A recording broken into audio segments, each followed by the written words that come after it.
Edward Braun, el director y la escena. Capítulo 5. Stanislavski y Chekhov. De todos los teatros independientes que en Europa habían tratado de emular al teatro libre de Antoine, ninguno se acercó siquiera a la fama e influencia del teatro de arte en Moscú.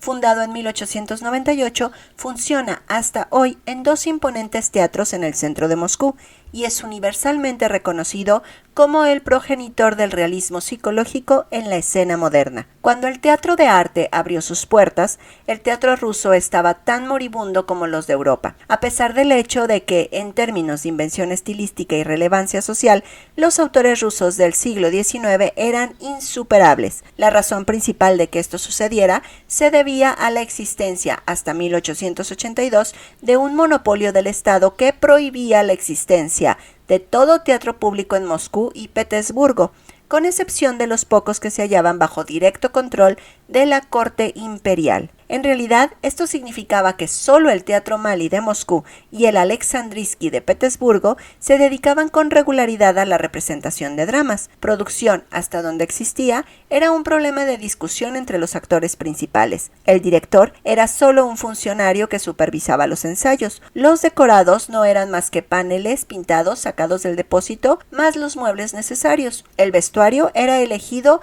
de entre el guardarropa personal de los actores. Esta era una situación similar a la del resto de Europa, solo que peor, pues no había ninguna competencia que estimulara la innovación y el censor imperial ejercitaba sus privilegios no solo en el campo de la moral y la política, sino que también en cuestiones de gusto artístico. Luego de la abolición del monopolio del Estado, nacieron numerosos teatros comerciales, pero hasta 1898 ningún empresario estaba dispuesto a arriesgar más de lo que era estrictamente necesario para asegurarse teatro lleno. Toda la experimentación fue dejada en manos de los grupos de aficionados. El más conocido entre estos era el de la Sociedad Moscovita de Arte y Literatura, que abrió en 1888. Uno de sus fundadores fue Konstantin Stanislavski, nacido en 1863, en el seno de una rica familia de comerciantes. Stanislavski, nombre escénico, pues él había nacido Alexeyev, era un actor aficionado, consumado y de gran dedicación.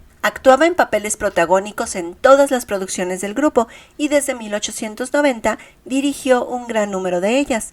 Como no le interesaba más que el teatro, estaba dispuesto a cubrir parte de los costos de producción con dinero de su propio bolsillo. Inspirado por el ejemplo del Teatro Meiningen, cuyo trabajo había observado cuidadosamente durante la segunda visita del grupo a Moscú en 1890, Stanislavski se convirtió en el primer director de teatro ruso, en el verdadero sentido de la palabra, siguiendo literalmente los métodos autocráticos de Ludwig Kronek. Él produjo normas sin precedente en cuanto a la disciplina de grupo, ilusión escénica, efectos teatrales y preocupación por los detalles. Pero con todo su genio como actor y como director de actores, Stanislavski nunca llegaría a ser el mejor juez de una obra, con la excepción de unos pocos experimentos con el simbolismo en los años que siguieron a 1905. Su tendencia fue siempre tratar cada texto en términos de representación literal. En el verano de 1897, Stanislavski conoció a Vladimir Nemirovich Danchenko, crítico, novelista y exitoso autor de dramas sociales que enseñaba actuación en la Escuela de Teatro de la Sociedad Filarmónica de Moscú. Profundamente preocupado por el estado del teatro ruso, Nemirovich se acercó a Stanislavski con la propuesta de crear un teatro independiente de empresarios y burócratas estatales. Los dos se reunieron el 22 de junio de 1897 y hablaron sin parar desde el almuerzo hasta el desayuno del otro día, un total de 18 horas. Durante ese tiempo diseñaron detallados planes para lo que habría de ser el Teatro de Arte de Moscú. En breve, los principios fundamentales eran: número 1, la política general y la organización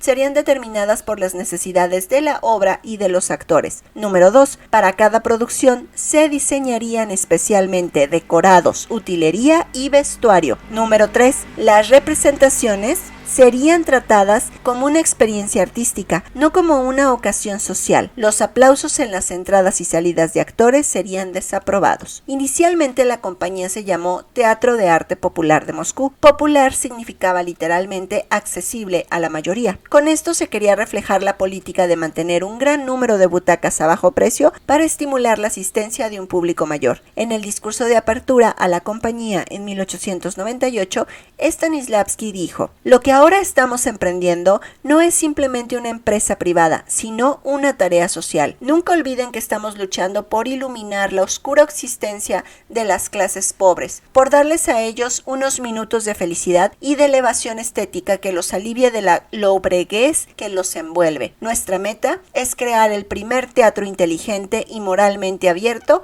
A ese fin estamos dedicando nuestras vidas". Quizás estas palabras suenen piadosas, pero menos de 40 años habían pasado desde la abolición de la servidumbre, y desde aquel tiempo poco o nada se había hecho para mejorar las condiciones materiales y espirituales de los trabajadores y campesinos en Rusia. De hecho, el teatro de arte mantuvo la fe en sus principios democráticos y liberales, y nunca cortejó a grupos o camarillas como tendían a hacerlo otros teatros de arte en Europa. Por otra parte, evitaron todo compromiso político abierto, hasta el punto de no estrenar ninguna pieza soviética hasta 8 años después de la Revolución de Octubre. Gracias al apoyo de numerosos benefactores filantrópicos, incluyendo a Stanislavski, el Teatro de Arte de Moscú tuvo una firme base financiera y una casa alquilada en el destartalado Teatro Hermitage. Pero aún así la empresa seguía siendo arriesgada. La joven e inexperta compañía, mayoritariamente exalumnos de Danchenko o reclutados en la Sociedad de Arte y Literatura, no sumaban más de 39 miembros. Además, ellos estaban comprometidos a realizar una temporada de 5 meses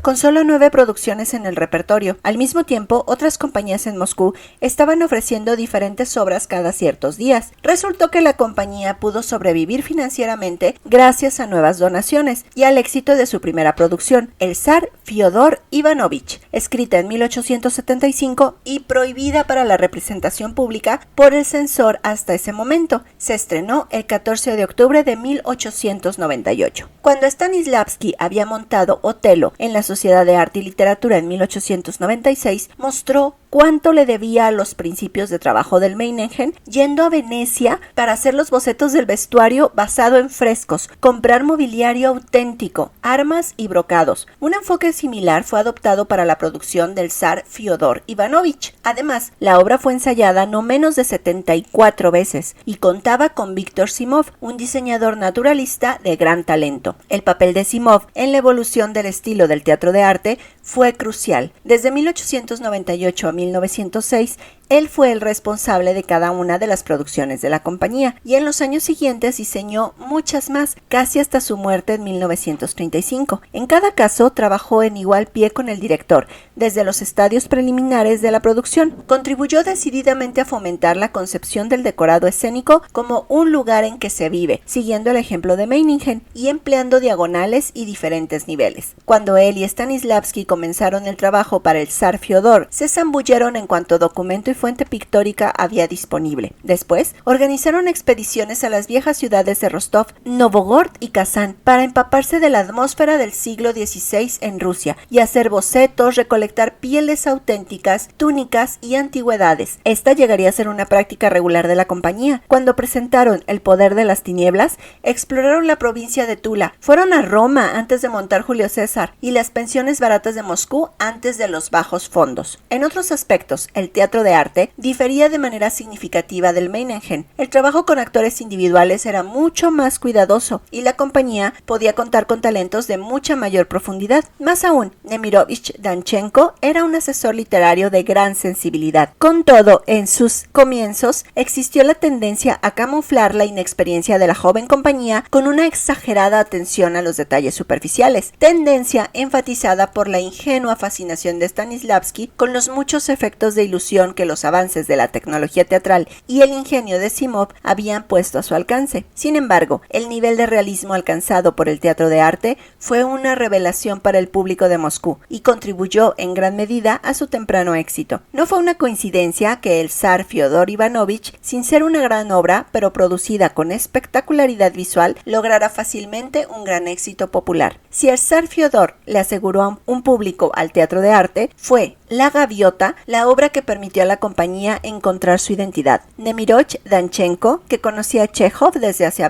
varios años, estaba convencido de que La Gaviota había sido totalmente mal interpretada en su desastroso estreno 2 años antes en Petersburgo. Logró entonces persuadirlo de que dicha obra era vital para el éxito de la nueva compañía. Aquellos actores que eran ex estudiantes de Nemirovich compartían su entusiasmo por La Gaviota, incluyendo a Meyerhold, quien representaría al joven aspirante escritor Konstantin Treplev, y a Olga Nipper, que sería Arkadina, la actriz madre de Konstantin, y que 3 años más tarde se convertiría en esposa de Chekhov. Stanislavski dirigió la obra con Nemirovich a cargo de una parte de los ensayos. Stanislavski y Chekhov se habían conocido antes y no se llevaban muy bien. El director pudo hacer muy poco con La Gaviota. Su falta de drama exterior estaba lejos de sus instintos teatrales, y como Maurice Valency ha sugerido, siendo Stanislavski un miembro de la clase comerciante, no tenía un conocimiento íntimo de la aristocracia provinciana, ni del ambiente de campo que provee el trasfondo a las obras de Chekhov. Las pequeñas peleas, la atmósfera de indolencia y aburrimiento, las exigencias económicas y la amenidad social de la vida provinciana eran ajenas a su experiencia y tenían que ser reconstruidas imaginativamente. El sentido de misterio en las cosas más familiares, el sentimiento de lo supernatural en la naturaleza, toda la maravilla de la poesía de lo rural a la que Chekhov respondía instintivamente, le eran bastantes ajenas a su director criado en la ciudad. Lo que Stanislavski llegó a percibir a medida que estudiaba La Gaviota, antes de comenzar los ensayos, fue que había un subtexto, una acción interna escondida bajo su superficie, sin acontecimientos notables. Chekhov mismo había dicho, haciendo eco a Maeterlinck: seamos tan complejos y tan simples como la vida misma. La gente cena y al mismo tiempo logra la felicidad o destroza su vida. Sin confianza en su joven compañía y alentado por el ejemplo despótico de Kronek, Stanislavski salió por algunas semanas de Moscú y en reclusión preparó la puesta en escena completa, con la cual pretendía comunicar el subtexto de la obra. Cada detalle de la producción había sido prescrito, incluyendo cada movimiento, gesto e inflexión de voz de los actores. Sus instrucciones, varias de ellas ilustradas por esbozos en su libreto, alcanzan detalles de sonido, maquillaje, vestuario y utilería. Un decidido ejemplo de la interpretación de Stanislavski es el final del acto 1. En el texto de Chekhov leemos: Masha, soy tan infeliz. Nadie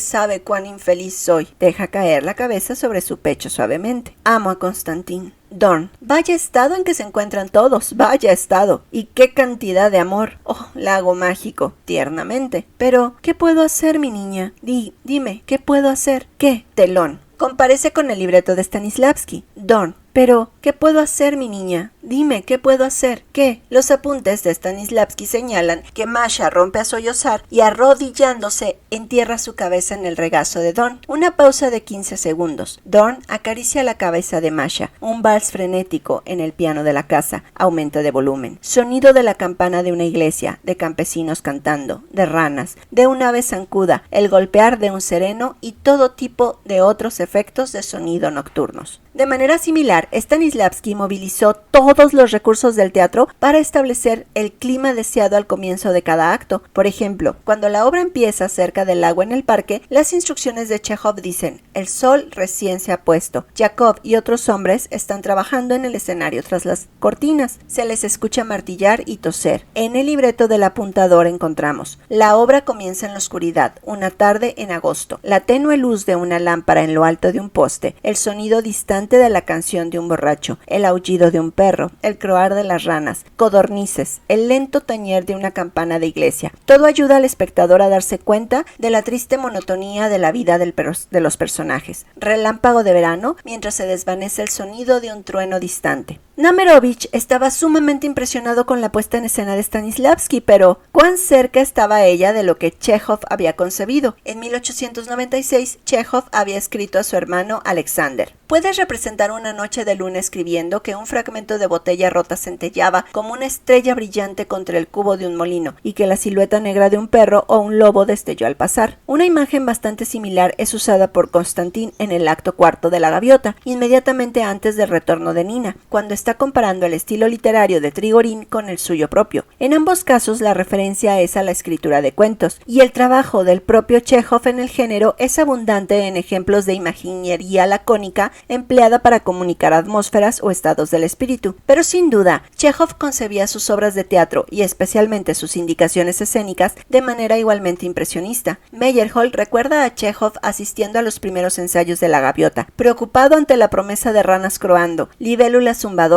perros ladrando y niños llorones. El autor enfatizaba la precisa selectividad de su imaginería y concluía que el escenario refleja lo más esencial de la vida y no hay necesidad de introducir lo superfluo en él. La producción fue cuidadosamente ensayada por un total de 80 horas y seguida de 3 ensayos generales, lo cual era un tiempo sin precedentes para una obra con tan poco elenco. Las direcciones de Stanislavski fueron seguidas al pie de la letra, hasta tal punto que las características personales tales como Medvedenko siempre fumando, Masha chasqueando sus labios al comer, Dorn silbando siempre la misma melodía, no fueron dictadas por la concepción que el actor tenía del personaje, sino por el plan diseñado por el director. La estrecha colaboración de Simov con Stanislavski y Nemirovich aseguró que hubiera una completa unidad de propósito en los aspectos externos de la producción. El diseñador estaba lo suficientemente compenetrado con el mundo de Chekhov como para captar la atmósfera de aristocracia venida a menos que la escenografía de interiores tenía que comunicar. El decorado para los 2 primeros actos en el parque, usaron el mismo para ambos por razones económicas, planteó un problema más difícil. Tan poderosa es la evocación lírica de Chekhov del lago iluminado por la luna al finalizar la obra de Treplev, que ninguna representación literal podía estar a la altura de la poesía de las palabras y los efectos de sonido. Simov hizo lo que pudo con una tapicería de follaje y troncos, pero aún así el decorado tendía a disminuir la ilusión en vez de intensificarla, y se le negó a la imaginación la visión de su lago. En el acto segundo, cuando correspondía necesariamente el efecto de plena luz de día, la ilusión declinó aún más. Tampoco le ayudó a Simov lo estrecho del escenario del Teatro Hermitage y los limitados recursos de su taller, pero irónicamente, cuando la obra fue reestrenada en 1905 en el excelentemente bien equipado nuevo teatro de la compañía, el decorado fue construido con muchísimo más detalle y el vital aire de misterio desapareció totalmente. A pesar de todas las imperfecciones de la producción, el estreno de La Gaviota el 17 de diciembre de 1898 fue un evento histórico conmemorado hasta hoy día por el emblema de la gaviota del teatro de arte. ¿Cuáles fueron las razones del éxito? La primera fue que el público no había visto nunca la vida cotidiana comunicada con tanta fidelidad y delicadeza. La segunda, que el íntimo nivel de actuación de conjunto no tenía precedente. Tercera, y quizá la más importante, el espíritu de la producción correspondía precisamente a la incertidumbre melancólica que afectaba a la intelectualidad rusa de aquel periodo, y que dicho sea de paso, Chekhov ni compartía ni intentaba comunicar en La Gaviota.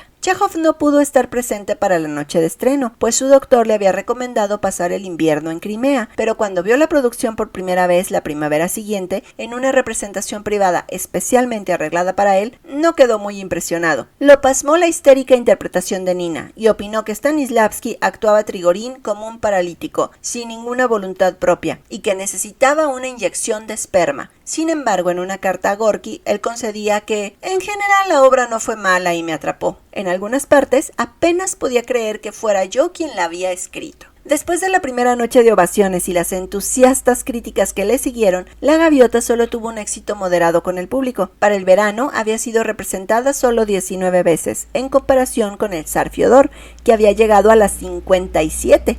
Y en las siguientes 3 temporadas no fue dada más de 13 veces. Cuando fue reestrenada en 1905 solo se hicieron 11 funciones y fue abandonada para mejor. Hay que decir, para ser justos, que por lo menos en Rusia nunca fue la obra más popular de Chekhov y que no fue sino hasta 1960 que el Teatro de Arte de Moscú intentó una nueva producción de ella. En realidad, el verdadero éxito de la obra en 1898 fue con la compañía misma. Le dio a esta un sentido de su propia identidad, un estilo de conjunto que, si bien era tentativo, aparecía como infinitamente prometedor. Definido de manera diversa por Stanislavski y otros, en el fondo el estilo rechazaba los estereotipos teatrales y las aproximaciones naturalistas en favor de una búsqueda colectiva de la verdad psicológica interna de la conducta de los personajes, dirigida hacia la revelación de tal verdad a través de todos los medios de producción disponibles. Gradualmente, esto condujo a un realismo aparentemente natural en la representación, a la perfecta ilusión de la vida en marcha. marcha, pero subsistía el peligro de que a pesar de todo el cuidado por los detalles de conducta, el diseño global del autor, lo que éste intentaba comunicar a través de las acciones de sus personajes, podía fácilmente ser pasado por alto. La temporada siguiente, el Teatro de Arte montó El Tío Vania, la tercera obra mayor de Chekhov, que éste había completado en 1897 y que ya había sido subtitulada Escenas de la vida rural, porque hay a través de ella un fuerte énfasis en aparentes trivialidades como la vieja nodriza marina tejiendo, la madre de Vania haciendo anotaciones en sus revistas, Telejín rasgando la guitarra, el vigilante golpeando con su bastón para asustar a los intrusos, etc. Pero lejos de ser detalles del género diseñados para evocar la atmósfera general de adormecimiento rural, estas acciones apuntaban hacia o socavaban el drama interior, y cada vez que Chekhov crea momentos de tensión dramática de una manera ortodoxa, tales como el abortado pistoletazo contra el profesor o Vania que sorprende a Yelena y a Astrov en un abrazo, se cuida mucho de remarcar lo esencialmente absurdo de las situaciones. El contraste con la gaviota es notable, pues en Vania, a pesar de su tono silencioso, las confrontaciones son dramáticas de una manera convencional en su concepción. No es sorprendente que el teatro de arte encontrara más fácil capturar el ritmo de la vida cotidiana en su producción del Tío Vania, ya que ésta se hallaba delineada mucho más claramente en el texto. Después del primer ensayo general, Meyerhold, que no estaba en el elenco de la obra, escribió a Chekhov: la obra ha sido producida sorprendentemente bien. Sobre todo, yo señalaría la moderación artística de la producción como un todo, espíritu que es mantenido de principio a final. Por primera vez, los dos directores han logrado una armonía perfecta. El primero, un actor-director de gran imaginación, aunque sus producciones tienden a ser desiguales. El otro, un director literario que vigila los intereses del autor. Resulta claro que el primero es dominado por el segundo. El decorado no obstaculiza el panorama. No solo se ha preservado de manera escrupulosa el contenido de la imagen, es decir, no ha sido enterrado bajo detalles externos superfluos, sino que ha sido realzado a través de ingeniosos medios. Sin embargo, una vez más, Stanislavski tendía a perder la significación de los detalles cuidadosamente planeados por Chekhov. En un ensayo se sugirió que Vania debía representarse como un desgreñado terrateniente con las botas embarradas y una camisa de campesino. En sus memorias, Stanislavski recuerda la reacción de Chekhov: oiga, eso es imposible. ¿No he escrito que él se pone corbatas finas? ¡Corbatas finas! ¿No entiende que los terratenientes se visten mejor que nosotros? Y Stanislavski continúa: no era solo el problema de la corbata, sino de toda la idea central de la obra. El talentoso Astrov y el poéticamente sensible Tío Vania están vegetando en los quintos infiernos,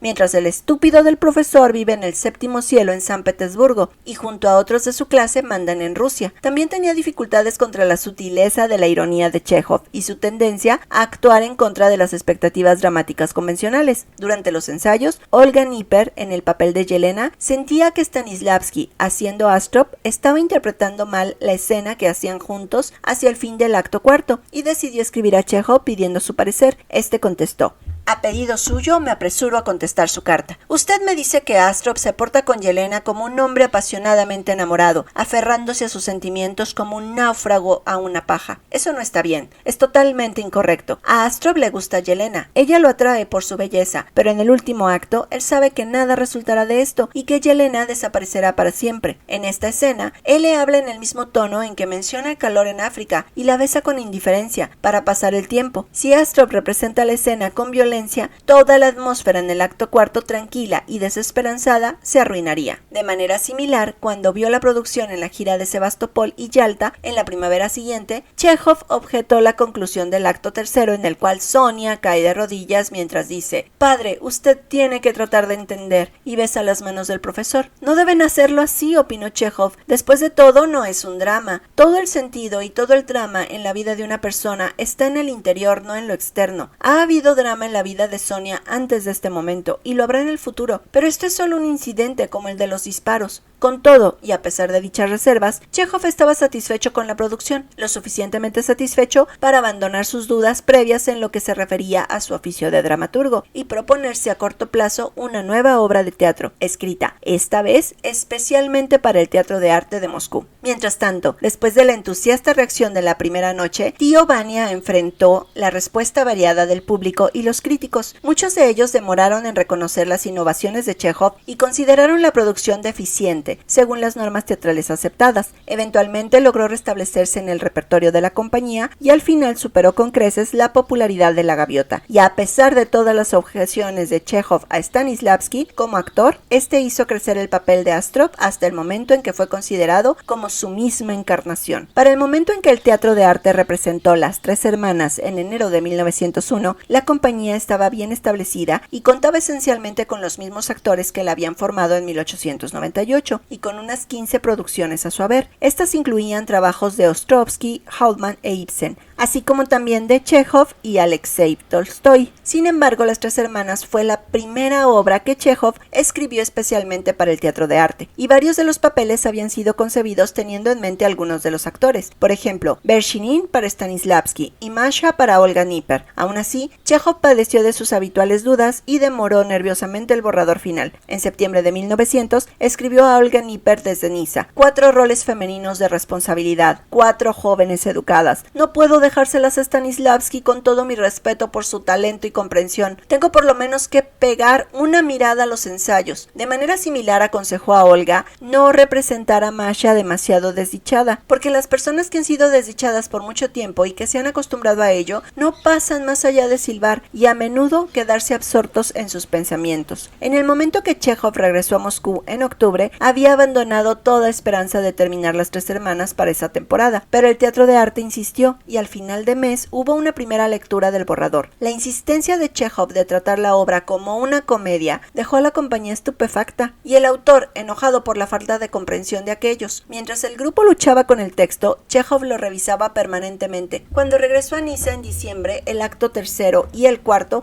aún estaban incompletos. Estos fueron enviados a Moscú alrededor de 5 semanas antes del estreno de la obra. Reacio a dejarle todo el control a Stanislavski, Chekhov nombró en su ausencia a un cierto coronel Pretov para que sirviera de consejo militar en la producción. Él estaba preocupadísimo de que los oficiales de la obra no fueran una caricatura, ya que los consideraba como misioneros culturales en aquel remoto pueblo guarnición. Aparentemente, el coronel fue escrupuloso en la corrección del comportamiento de los actores, y encontraba que la seducción de una mujer casada por parte del coronel Vershinin era claramente impropia de un profesional. A pesar de lo tenso de sus relaciones, Stanislavski tenía a su haber la experiencia de 2 temporadas representando a Chekhov, y la compañía era mucho más experimentada. En consecuencia, este abordó Las Tres Hermanas con mucha mayor confianza que las obras anteriores, aun cuando careció casi por completo de la ayuda de Nemirovich, que se hallaba en el extranjero. Debido en parte a presiones de tiempo, preparó una vez más un detallado guión, dejando muy poco a la iniciativa creativa de los actores. Meyerhold, que hacía el barón Tussenbach, recordaba con angustia que se le pedía ensayar el mismo movimiento una y otra vez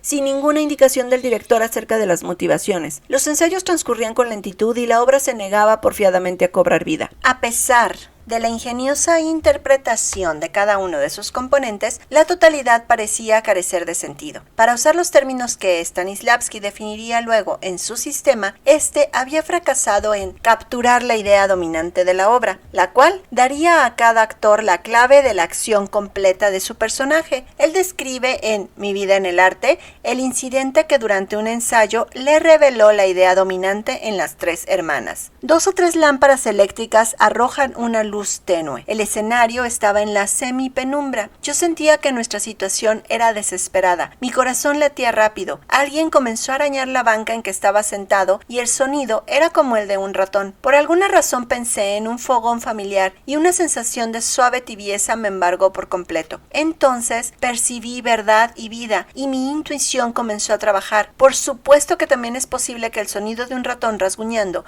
combinado con la oscuridad y con mi desamparo, hayan sido de alguna significación en mi vida en el pasado y que yo lo haya olvidado. ¿Quién puede descifrar los caminos del subconsciente? Sea lo que sea, de pronto sentí la escena que estábamos ensayando. Me sentí a gusto en el escenario. Los personajes de Chekhov cobraron vida. Aparentemente no todo lo que hacían era revolcarse en la depresión. También anhelaban alegría y risa. Percibí la verdad de dicha actitud hacia los personajes de Chekhov y esto me llenó de coraje para realizar intuitivamente lo que tenía que hacerse. Más allá de lo que uno piense que esta interpretación de las tres hermanas implica, el hecho importante es que Stanislavski había captado la existencia de un subtexto emocional en Chekhov, lo que podía determinar el énfasis en detalles particulares. Sin embargo, esto no significó que desde ese momento Stanislavski se limitaba a seguir las indicaciones escénicas de Chekhov.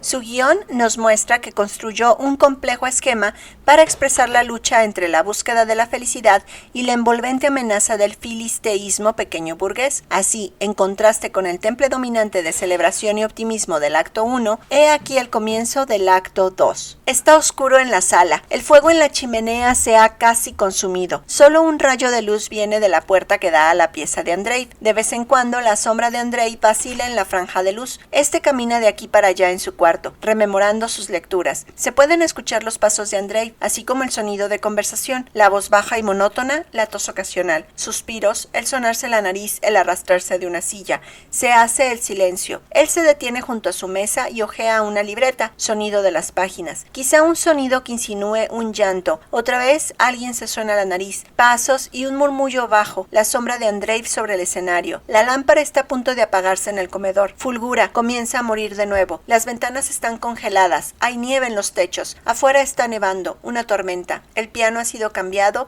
y obstruye el mirador. El mobiliario de la habitación es del gusto de Natasha. Una frazada de niño, sábanas de bebé, almohadones, mantillas y semejantes están esparcidos sobre el sofá. En una mesa, junto al sofá, hay juguetes, un pequeño organillo de sonido chillón, un arlequín que toca los platillos. En el piso, cerca del piano, un gran tapete. Sobre él hay cojines del sofá, juguetes, una armónica, un trompo, un pequeño carro. Sobre el piano hay pedazos de género, tijeras, una toalla. Esto parece ser una extensión demasiado literal de lo que es, en todo caso, el diálogo inicial entre Natasha y Andrei, pero el uso que, momentos más tarde, le da Stanislavski a los juguetes, con el fin de señalar la misma antítesis entre sueño y realidad, fue bastante más sutil. Ya entrado el acto, justo antes de la aparición de Chebutkin, mientras Irena comienza a hablar nostálgicamente de Moscú, el director hace jugar a Vershinin con el arlequín de una manera ociosa, socavando inconscientemente las palabras de esta en el ruido desafinado de los platillos. Poco después, cuando Vershinin empieza a filosofar de la vida en 200 o 300 años más,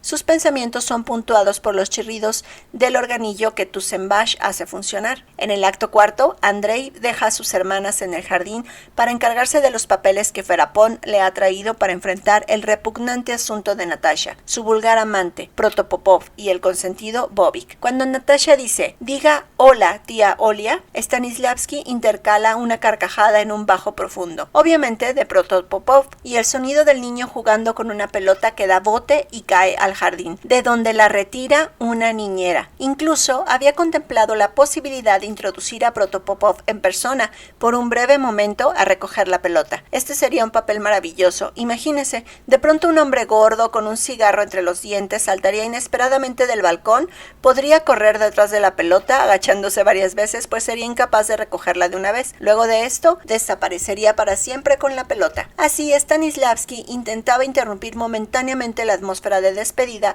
que prevalece en este acto con la intrusión de esta machacadora hilaridad. En la representación, Protopopov no se apareció, pero parece no haber duda de que en ciertos lugares el director perturbó el delicado balance de la obra con su compulsiva sobreproducción. Hacia el final del acto tercero, las direcciones escénicas de Chekhov decían: Natasha, llevando una vela, entra por la puerta derecha, cruza el escenario y sale por la puerta izquierda sin decir nada. Stanislavski propuso una serie de acciones para Natasha: cerrar puertas, apagar luces y buscar ladrones debajo de los muebles. Chekhov le escribió para restringirlo: sería mejor si ella cruzara el escenario en línea recta, sin mirar a nada y a nadie, a la Lady Macbeth con una vela. Esto sería más simple y más terrible. Durante los ensayos, Stanislavski cortó sabiamente la procesión que pasaba al fondo, llevando el cuerpo de Tusenbash al final de la obra, por miedo de que pudiera destruir la atmósfera final de reconciliación evocada por las hermanas. Sin embargo, considerase su tratamiento de la despedida de Irena y Tusenbash antes del duelo. La música se acerca, violín y arpa. Tusenbash acaricia a Irena, alisa su pelo, la envuelve más tibiamente en su chal, besa todos los dedos de su mano. Irena está tensa y no saca los ojos de Tusenbash. Él le acaricia la cabeza. Ella se aprieta contra él. Tusenbash, soy feliz. Se pone más animoso e inspirado, vivaz. Ya es hora de que me vaya. Besa rápido su mano. Se va. Toma la manilla de la puerta. Abre la puerta. Irena Irena corre tras él con una mirada ansiosa, lo toma de la mano y lo retiene. Tusenbash hace un esfuerzo por sonreír. Irena lo abraza y se cobija en él. Tusenbash mira pensativo hacia el jardín. Esto no es solo superfluo, en realidad trastoca el sentido que uno percibe en la escritura de Chekhov sobre la incapacidad de Irena de corresponder el amor de Tusenbash. Si bien la interpretación que Stanislavski hacía de la acción era todavía incierta, la escenografía que diseñó Simov en estrecha colaboración con él fue mucho más expresiva e integral a la estructura de la pieza que nada de lo que habían logrado previamente. Este fue quizá uno de los primeros ejemplos de naturalismo usado de una manera poética, metafórica. La meta básica era establecer el carácter distintivo de lo provinciano, en el que, para citar a Simov, el color se destiñe, el pensamiento se degrada, la energía se asfixia en una bata, el ardor se extingue, el talento se seca como una planta sin agua. Para los 3 primeros actos, en vez de construir piezas aparte, Simov construyó una sección completa de la casa de Prosorov. En el acto primero, la sala de estar se unía al pequeño comedor, hacia el fondo del escenario, por medio de un arco. Puertas de vidrio daban a un descanso con una escalera que descendía hacia las habitaciones de Chebutikin, mientras que otra puerta se abría hacia una terraza. Con las idas y venidas de los diferentes invitados, se creaba una atmósfera de ligereza y animación. En el acto segundo, la terraza fue cerrada con postigos. Se encendió una estufa en el descanso y toda la escena pareció achicarse. Daba la impresión de comodidad provinciana de un gusto bastante limitado, pero apropiado para un pueblo que Chekhov imaginaba a unos 800 millas al este de Moscú. La imagen culminante se produjo en el acto cuarto, con un decorado que pasaba por alto las instrucciones específicas de Chekhov, pero que producía poderosamente el sentido de la virtual expulsión de las hermanas, llevada a cabo por Natasha, y la desolación de estas por la partida de la guarnición. El público veía el lado izquierdo del escenario ocupado por la mole de la casa, con la esquina hacia la calle que corría a lo largo de la línea del decorado. Junto a ella había un poste de luz y una cerca de madera baja que rodeaba el jardín en donde caían las hojas amarillas de un abedul. En la escena final, las hermanas se agrupan junto al poste, tras la cerca, empequeñecidas y excluidas de la casa que alguna vez contuvo todas sus esperanzas. Las 3 hermanas sigue siendo la obra más enigmática de Chekhov. El público de la primera noche, el 31 de enero de 1901, veía crecer su confusión de acto en acto, y el telón final respondió con silencio. Con el tiempo, sin embargo, llegó a constituir uno de los grandes éxitos de la compañía y permaneció en repertorio hasta 1940. Cuando Chekhov la vio en 1901, escribió: «Las 3 hermanas está yendo espléndidamente brillante, mucho mejor que la obra escrita. He hecho un poquito de dirección, ejercitando mi influencia como autor en 1 o 2 de ellos, y dicen que está yendo aún mejor que en la última temporada». En octubre de 1903, Chekhov despachó el larga y ansiosamente esperado manuscrito final del Jardín de los Cerezos. Stanislavski respondió con un telegrama: «Acabo leer obra, estremecido. No puedo volver a mis cabales en éxtasis sin precedentes. Sinceramente felicito. Autor, genio». Chekhov temió entonces lo peor y procedió a despachar una serie de detalladas e iluminativas instrucciones para la compañía acerca del reparto y la interpretación de los papeles de la obra. Cuando llegó a Moscú en diciembre, pasó casi todos los días de las últimas 6 semanas en ensayos de la obra.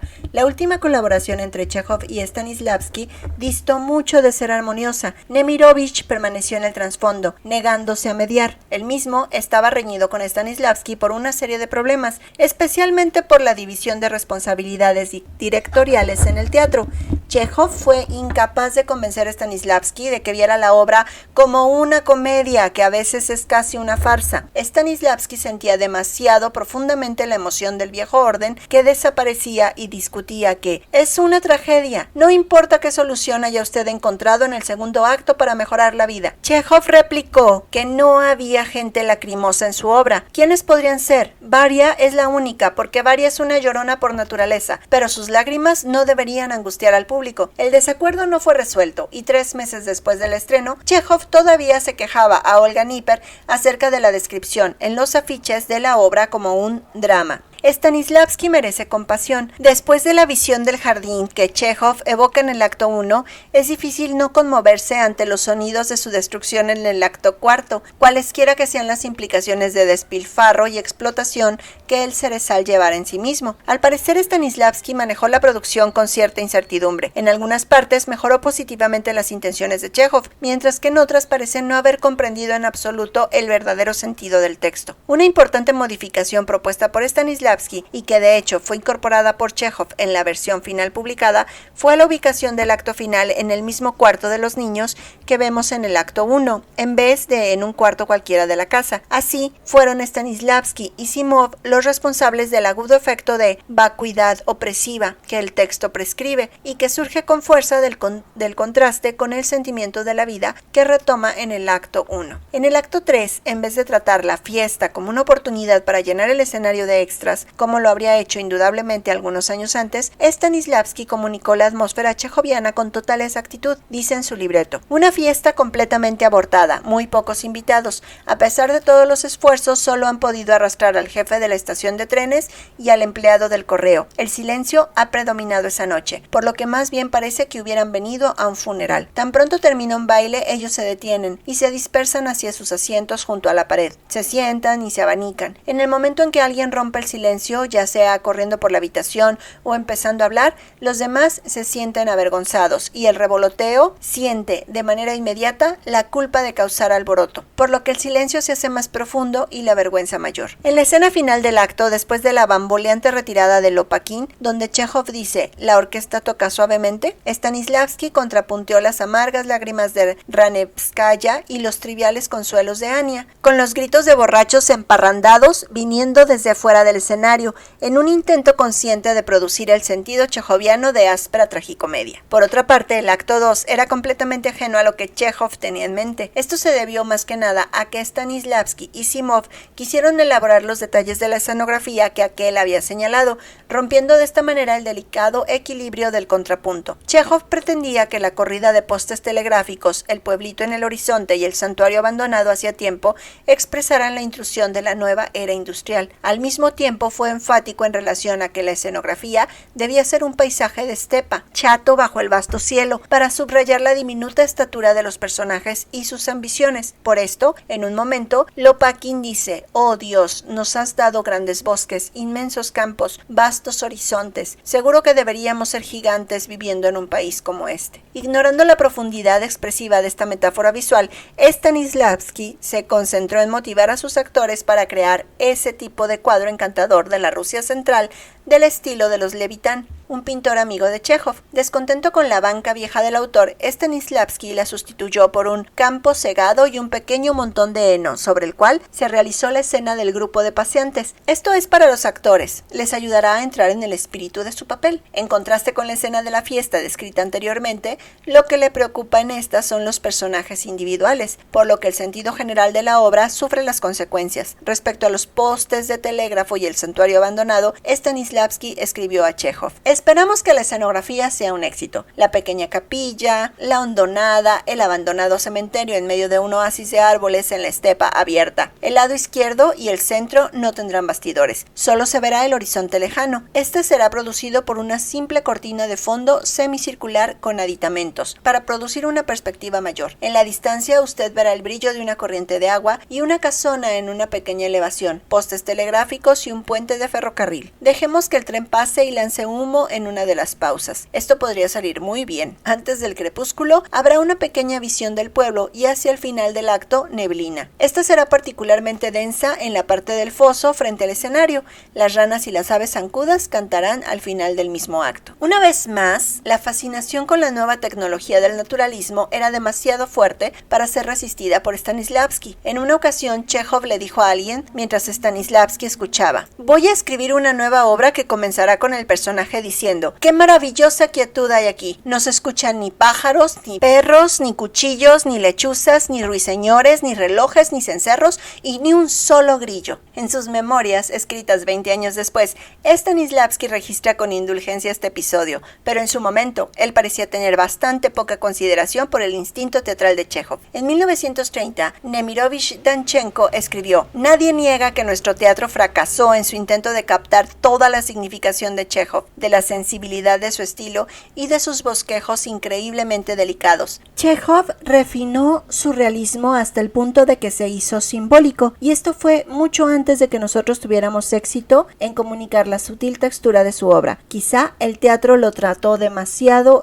rudamente. Es interesante notar que la producción de 1904 del Jardín de los Cerezos siguió directamente a una secuencia que incluía El poder de las tinieblas de Tolstoy, las primeras dos obras de Gorki, Filistinos y los bajos fondos, y un abrumador tratamiento historicista de Julio César por Nemirovich. Las 4 obras fueron interpretadas a la manera de Meiningen, con un fuerte énfasis en el naturalismo exterior. Por lo tanto, no es sorprendente que las imágenes alusivas de Chekhov en esta su obra más compleja hayan sido a menudo oscurecidas por detalles superfluos. El estreno del Jardín de los Cerezos, el 17 de enero de 1904, fue sincronizado para coincidir con el 44 cumpleaños de Chekhov y su santo, y para celebrar su aniversario número 25 como escritor publicado. Con su salud deteriorándose rápidamente, fue arrastrado hasta el teatro a la mitad de la obra, y en el último intervalo tuvo que subir al escenario para sufrir infinitos y sentimentales elogios, que él consideró tan agraviantes como la representación misma. Pero por más lejana de las intenciones de Chekhov que la producción estuviera, para el momento en que fue presentada en Petersburgo en abril, se había establecido firmemente como una de las favoritas del público. A largo plazo, sus representaciones superaron a Las Tres Hermanas en el repertorio. Hacia finales de 1904, y por una previa sugerencia de Chekhov, el Teatro de Arte emprendió la realización de la trilogía de dramas en un acto de Maeterlinck, El ciego, El intruso e Interior. Esta se transformó en un deprimente fracaso y convenció de una vez a Stanislavski de la necesidad de experimentar con nuevas formas. Esto fue lo que condujo directamente a la creación del Teatro Estudio en 1905,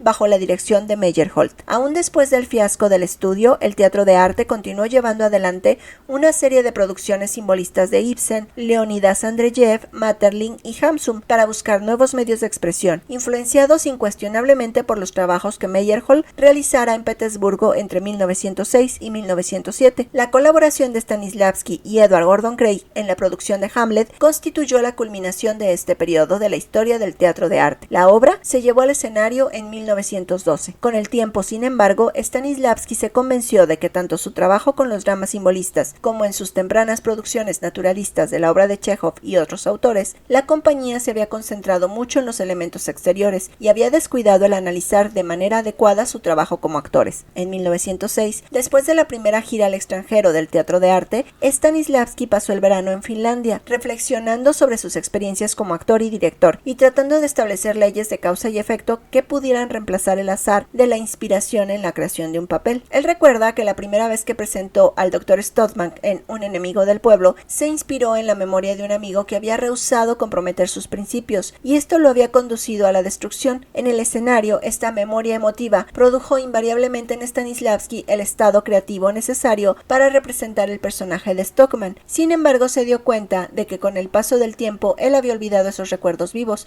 y que todo lo que quedaba eran las poses externas del personaje. El problema era diseñar un método con el que la memoria emotiva pudiera ser despertada. El estado creativo alcanzó con seguridad sin depender de la inspiración azarosa. Estudiando a los grandes actores del momento, tanto en Rusia como en el extranjero, Stanislavski observó que todos ellos compartían en el escenario la libertad física y la relajación de los músculos, concluyendo entonces que este era el primer requisito previo a la creatividad. Oportunamente, su propia experiencia le enseñó que él lograba máxima relajación cuando toda su atención estaba fija en el escenario, sin preocuparse del público. Por su parte, este era el momento en que el público le daba toda su atención al actor. De este modo desarrolló el concepto de lo que llamaría círculo de atención del actor. Finalmente descubrió que mientras el actor está obligado a reconocer que todo lo que le rodea en el escenario es falso, tiene que decirse a sí mismo: si esto fuera verdad, entonces esto es lo que yo haría. Así es como reaccionaría frente a este o aquel acontecimiento. A este sentido de verdad, Stanislavski lo llamó el sí mágico o creativo, del cual procede la justificación interior que el actor hace de su rol. En su intento de convertir estos descubrimientos en práctica, Stanislavski se enfrentó al considerable escepticismo de la compañía. Finalmente, aisló a un pequeño grupo de actores y se dedicó de manera exclusiva por 4 meses a los experimentos que condujeron a la escenificación en diciembre de 1909 de la obra de Turgenev, Un mes en el campo. La obra es, virtualmente, un fragmento de conversación situada en una idílica hacienda de mediados del siglo XIX, en la cual las ocultas emociones de sus ociosos ocupantes son catalizadas por la llegada de un atractivo joven extranjero. En contraste con todo su trabajo anterior, la puesta en escena de Stanislavski fue mayormente estática y casi enteramente desprovista de efectos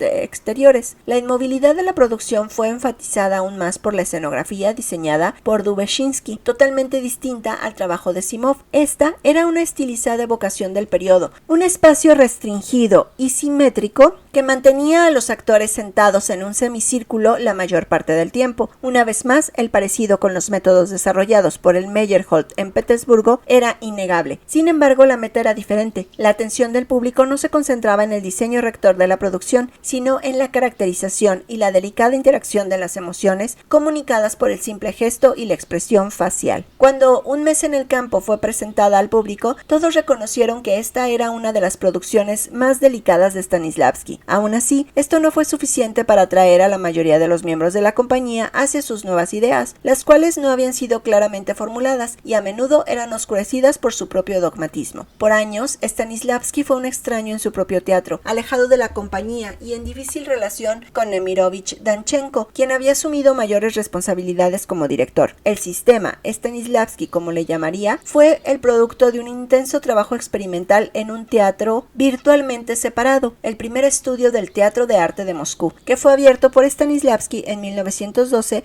con su gran amigo y colaborador Leopoldo Surlestitsky. Aunque continuó dirigiendo producciones ocasionales en el teatro principal, el primer estudio y otros que le siguieron se habían convertido en el núcleo central de sus actividades. Como actor, Stanislavski solo hizo su aparición final en 1928, cuando a la edad de 65 años representó Vershinin en Las Tres Hermanas, en una función para celebrar el 30º aniversario del teatro. Durante el evento, Stanislavski sufrió un ataque al corazón. Como resultado de este, dedicó los restantes 10 años de su vida a las actividades pedagógicas y escribió los libros donde establece los principios de su sistema. Stanislavski tenía poca conciencia de los avances de la psicología y sus escritos tienen un tono cuidadosamente moralista, pero aún así, sus 3 libros, El actor se prepara, Construyendo al personaje y Creando el rol, constituyen el más importante estudio empírico que se haya intentado en el campo de la actuación y son, hasta hoy día, los más ampliamente usados para la formación de actores. Ellos, por otra parte, adolecen de un defecto crucial que a menudo empañó al propio trabajo de Stanislavski como director. Este es, que mientras se concentraba en los problemas del actor, rara vez consideraba a la producción como una síntesis total con un objeto unificado. Es más, él toma muy poco en cuenta la psicología del público, asumiendo que si la actuación individual es verdadera, el espectador responderá necesariamente a su verdad a través de un proceso de empatía. Como el trabajo de otros directores considerados en este libro lo demuestra, la proposición de Stanislavski no era para nada indiscutible. En el próximo capítulo,